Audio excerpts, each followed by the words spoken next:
জানিয়ে দেব এই মুহূর্তে হাতে পাওয়া সর্বশেষ গুরুত্বপূর্ণ আপডেট বাংলা সংবাদ। শুরুতেই থাকছে দিল্লিতে বাংলাদেশ হাই কমিশন ঘেরাওয়ের ঘোষণা দিল আরএসএস। হিন্দু নিপীড়নের অভিযোগ তুলে দিল্লিতে বাংলাদেশ হাই কমিশন ঘেরাওয়ের কর্মসূচি ঘোষণা করেছে ভারতের কট্টর হিন্দুত্ববাদী সংগঠন রাষ্ট্রীয় স্বয়ংসেবক সংঘ আরএসএস। তারা 10ই ডিসেম্বর হাই কমিশন ঘেরাও করবে বলে ঘোষণা দিয়েছে। এবারে জানাবো ভারত ভুলে গেছে তাদের তিন পাশে বাংলাদেশ, চায়না এবং পাকিস্তান।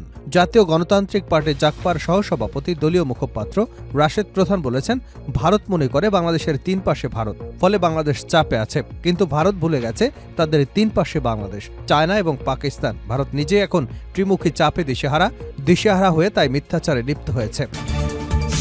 জানাবো আওয়ামী লীগের সঙ্গে আঁতাত করলে একই পরিণতি ভোগ করতে হবে হাসনাত। আওয়ামী লীগের সঙ্গে কোনো দল যদি আঁতাত করতে চায় তাদেরকেও আওয়ামী লীগের পরিণতি ভোগ করতে হবে। তাই সকলকে দালালি পরিহার করে দেশের জন্য কাজ করতে হবে। যে উদ্দেশ্যে জুলাই অভ্যুত্থান হয়েছে, আমরা যেন সেই লক্ষ্য এবং উদ্দেশ্য থেকে দূরে সরে না যাই, বলেছেন বৈষম্য বিরোধী ছাত্র আন্দোলনের কেন্দ্রীয় আহ্বায়ক হাসনাত আব্দুল্লাহ।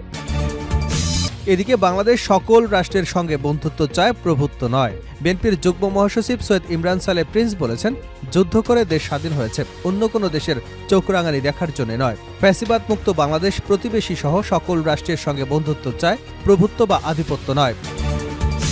এবারে থাকছে বড় দুঃসংবাদ দিয়েছে বিশ্বব্যাংক, দায় নিতে হবে পরবর্তী সরকারকেও। দেশের বৈদেশিক ঋণের খাতে বড় দুঃসংবাদ দিয়েছে বিশ্বব্যাংক। নতুন ঋণ ছাড় কমে যাচ্ছে। যেসব নতুন ঋণ ছাড় হচ্ছে তার বড় অংশই চলে যাচ্ছে আগের মূল ঋণ বা ঋণের সুদ পরিশোধে। ফলে নিট ঋণ ছাড় হচ্ছে কম, ঋণের সুদ হার বেড়েছে, কমেছে ঋণের পরিশোধ গ্রেস পিরিয়ড। এতে বৈদেশিক ঋণের ক্ষেত্রে চাপে পড়বে বাংলাদেশ। গত বছরের ডিসেম্বর পর্যন্ত বেড়েছে ঋণের স্থিতি। এবং সর্বশেষ জানাবো আন্তর্জাতিক সংবাদ। রাজধানী দামেস্ক ছেড়ে পালানি প্রেসিডেন্ট বাশার। সিরিয়ার রাজধানী দামেস্কের দিকে এগিয়ে আসছে বিদ্রোহীরা। প্রেসিডেন্ট বাশার আল আসাদের সরকারি বাহিনী এখনও প্রতিরোধ করবার চেষ্টা করছে। তবে দামেস্কের বিভিন্ন শহরতলি ইতিমধ্যে নিয়ন্ত্রণে নেওয়ার দাবি করেছে বিদ্রোহীরা। এ পরিস্থিতিতে প্রেসিডেন্ট দামেস্ক ছেড়েছেন বলে গুঞ্জন ছড়িয়েছে। তবে প্রেসিডেন্টের কার্যালয় তা প্রত্যাখ্যান করেছে। প্রেসিডেন্ট দামেস্কেই অবস্থান করেছেন। এতক্ষণ শিরোনাম শুনছিলেন, এবার বিস্তারিত। প্রিয় দর্শক, আপনি যদি এই চ্যানেলে নতুন হয়ে থাকেন, ভিডিওটি দেখতে দেখতে চ্যানেলটি সাবস্ক্রাইব করে আমাদের সঙ্গে থাকুন। আর এই ভিডিও সম্পর্কে আপনি আপনার মূল্যবান মতামতটি কমেন্ট বক্সে জানিয়ে দিন। আর হ্যাঁ প্রিয় দর্শক, জানিয়ে দিন ভিডিওটি কোথা থেকে দেখছেন। দিল্লিতে বাংলাদেশ হাই কমিশন ঘেরাওয়ের ঘোষণা দিল আরএসএস। হিন্দু নিপীড়নের অভিযোগ তুলে দিল্লিতে বাংলাদেশ হাই কমিশন ঘেরাওয়ের কর্মসূচি ঘোষণা করেছে ভারতের কট্টর হিন্দুত্ববাদী সংগঠন রাষ্ট্রীয় স্বয়ংসেবক সংঘ। তারা 10ই ডিসেম্বর বাংলাদেশ হাই কমিশন ঘেরাও করবে বলে ঘোষণা দিয়েছে। দ্বিপাক্ষীয় সম্পর্ক নিয়ে ফরেন সার্ভিস কনসালটেশনের বৈঠকে যোগ দিতে ভারতের পররাষ্ট্র সচিব বিক্রম মিস্ত্রির ঢাকা আসছেন 9 ডিসেম্বর। এর একদিন পর 10ই ডিসেম্বরই সিভিল সোসাইটি অব দিল্লি নামের একটি সংগঠনের ব্যানারে বাংলাদেশ হাই কমিশন ঘেরাও করবে বলে জানানো হয়েছে। আরএসএসের দিল্লি শাখার গণমাধ্যম ব্যবস্থাপনার সহপ্রধান রজনীশ জিন্দাল গতকাল শুক্রবার দিল্লিতে সংবাদ সম্মেলন করে এ কর্মসূচির ঘোষণা দেন। তিনি বলেন, নাগরিক সমাজের এই কর্মসূচি 10ই ডিসেম্বর অনুষ্ঠিত হবে। ওই দিন আন্তর্জাতিক মানবাধিকার দিবস হিসেবে পালিত হয়। জিন্দাল বলেন, বাংলাদেশের হিন্দুসহ সব সংখ্যালঘুদের উপর অত্যাচারের ঘটনায় সারা ভারত ক্ষুব্ধ। ওই কর্মসূচিতে দেশের 200টিরও বেশি সামাজিক, সাংস্কৃতিক এবং ধর্মীয় সংগঠনের প্রতিনিধিরা অংশগ্রহণ করবেন। বাংলাদেশ হাই কমিশনে তারা এক স্মারকলিপি পেশ করবেন। স্মারকলিপি দেবেন জাতিসংঘের মানবাধিকার কমিশন, বিশ্ব স্বাস্থ্য সংস্থা, অ্যামনেস্টি ইন্টারন্যাশনাল এবং এশিয়ান ডেভেলপমেন্ট ব্যাংকের কাছেও। প্রত্যেককে বলা হবে বাংলাদেশে হিন্দুদের উপর অত্যাচার বন্ধে তারা ব্যবস্থা নিক। এ কর্মসূচি ঘোষণায় নিশ্চিতভাবেই ভারতের পররাষ্ট্র সচিব সফরের উপর ছায়া ফেলবে। সূত্রের বরাতে গণমাধ্যম বলছে, বিক্রম মিস্ত্রির ঢাকা সফর স্ট্রাকচার্ড হল। এই সফরের প্রধান উদ্দেশ্য সম্পর্ক স্বাভাবিক করে তোলার পাশাপাশি সংখ্যালঘু স্বার্থ তাদের নিরাপত্তা নিশ্চিত করা। কাজেই ভারত চাইবে না এমন কিছু হোক যা পরিস্থিতি ঘোলাটে করে এবং নতুন করে উত্তেজনা ছড়ায়। সূত্র স্বীকার করেছে, আগরতলায় বাংলাদেশ মিশনে যা ঘটেছে তা ভারত সরকারকে বিড়ম্বনায় ফেলেছে। সরকারিভাবে তাই সঙ্গেই ঘটনা নিন্দা জানিয়ে প্রয়োজনীয় ব্যবস্থা নেওয়া হয়েছে। এখন দেখার বিষয় ভারত সরকারের পক্ষ থেকে 10ই ডিসেম্বরের কর্মসূচি বন্ধে কোন ব্যবস্থা নেওয়া হয়। ভারত ভুলে গেছে তাদের তিন পাশে বাংলাদেশ, চায়না এবং পাকিস্তান। জাতীয় গণতান্ত্রিক পার্টি জাকপা সহসভাপতি ও দলীয় মুখপাত্র রাশেদ প্রধান বলেছেন, ভারত মনে করে বাংলাদেশের তিন পাশে ভারত, ফলে বাংলাদেশ চাপে আছে। কিন্তু ভারত ভুলে গেছে তাদের তিন পাশে বাংলাদেশ, চায়না এবং পাকিস্তান। ভারত নিজে এখন ত্রিমুখী চাপে দিশেহারা ভারত তাই মিথ্যাচারে লিপ্ত। শনিবার বিকেলে রাজধানীর পল্টনে অবস্থিত প্রয়াত শফিউল আলম প্রধান মিলনায়তনে জাকপা ছাত্রলীগ আয়োজিত আওয়ামী ফ্যাসিজম ও ভারতীয় আগ্রাসন প্রতিরোধে ছাত্র সমাজের ঐক্য সংহতকরণ শীর্ষক আলোচনা সভায় একথা বলেন তিনি। রাশেদ প্রধান বলেন, রিউমার স্ক্যানারের তথ্য মতে শেখ হাসিনার পতনের পর থেকে ভারতের ৪৯টি গণমাধ্যম এখন পর্যন্ত ১৩টি ভুয়া মিথ্যা খবর প্রকাশ করেছে। দিশেহারা ভারতের পাগলামিতে প্রমাণিত হয়েছে ৫ আগস্ট বাংলাদেশে আওয়ামী লীগের সঙ্গে ভারতেরও পতন হয়েছে। ছাত্র সমাজকে উদ্দেশ্য করে জাগপার এই সহসভাপতি বলেন, আপনাদের নেতৃত্বে দেশে নতুন সূর্যোদয় হয়েছে। ক্ষমতার লোভে নিজেরা দ্বিধায় বিভক্ত হবেন না, আপনাদের ঐক্য ধরে রাখতে হবে। আওয়ামী লীগ এবং হিন্দুস্থানের সকল কুচক্রী ষড়যন্ত্র রুখে দিতে হবে। দেশের প্রকৃত স্বাধীনতা সার্বভৌমত্ব রক্ষায় আপনাদের এবং আমাদের আরও একটি বিজয় অর্জন করতে হবে। আমরা আপনাদের সঙ্গে আছি। অন্তর্বর্তী সরকারের উদ্দেশ্যে রাশেদ প্রধান বলেন, পঞ্চগড় সীমান্তে গতকাল বিএসএফ আবারও বাংলাদেশি হত্যা করেছে। ওপার থেকে একটি গুলি আসলে এপার থেকে দুটো গুলি করতে হবে। কথাবার্তা পরিষ্কার, জাগপা সৃষ্টিকর্তা আল্লাহ ছাড়া আর কারো সামনে মাথা নত করে না। আওয়ামী লীগের সঙ্গে আঁতাত করলে একই পরিণতি ভোগ করতে হবে হাসনাত।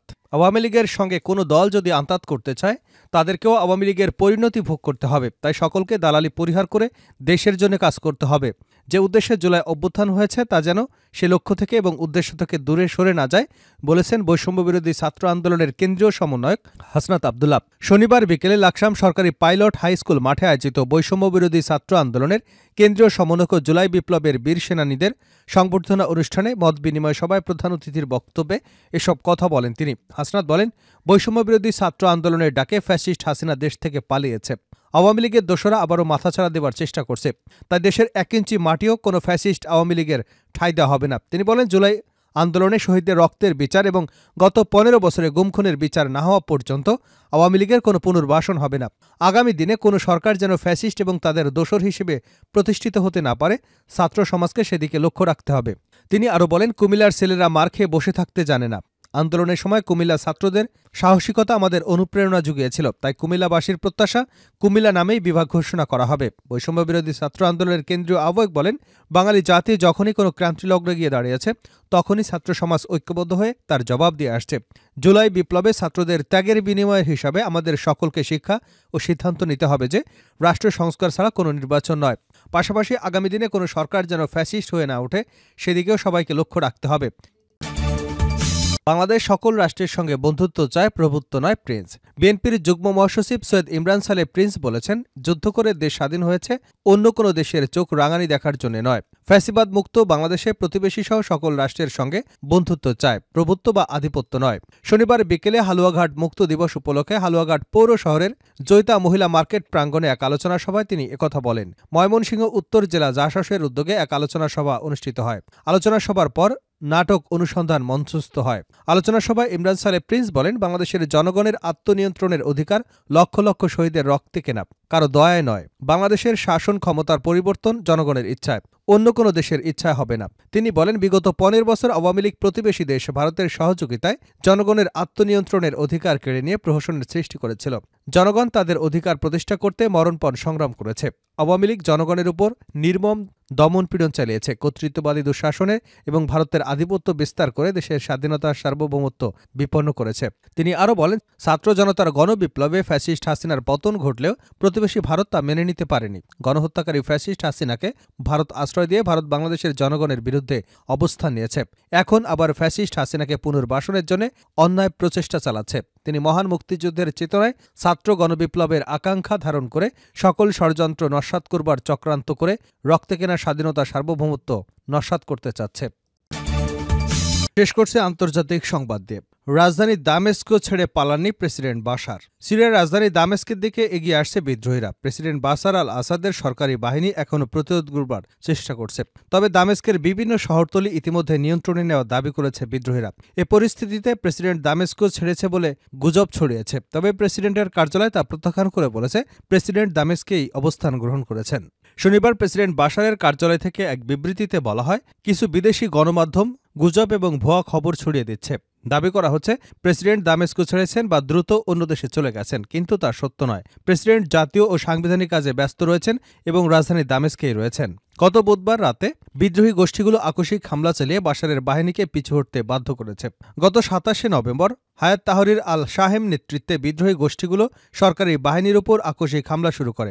আল কায়দার সঙ্গে সংশ্লিষ্ট একটি সংগঠন থেকে বের হয়ে HTS গঠিত হয়। এইচটিএসের নেতৃত্বে ঘটনার আকস্মিকতার দৃশ্যত অপ্রস্তুত হয়ে পড়ে বাহিনী। বিদ্রোহীরা সিরিয়ার দ্বিতীয় বৃহত্তম শহর আলেপ্পো দখল করে নেয়। এরপর গত বৃহস্পতিবার মধ্যাঞ্চলীয় হামা শহর থেকে পিছু হটে সরকারি বাহিনী। এরপর থেকে একে একে অন্য শহরগুলো নিয়ন্ত্রণ হারাচ্ছে আসাদের সরকারি বাহিনী।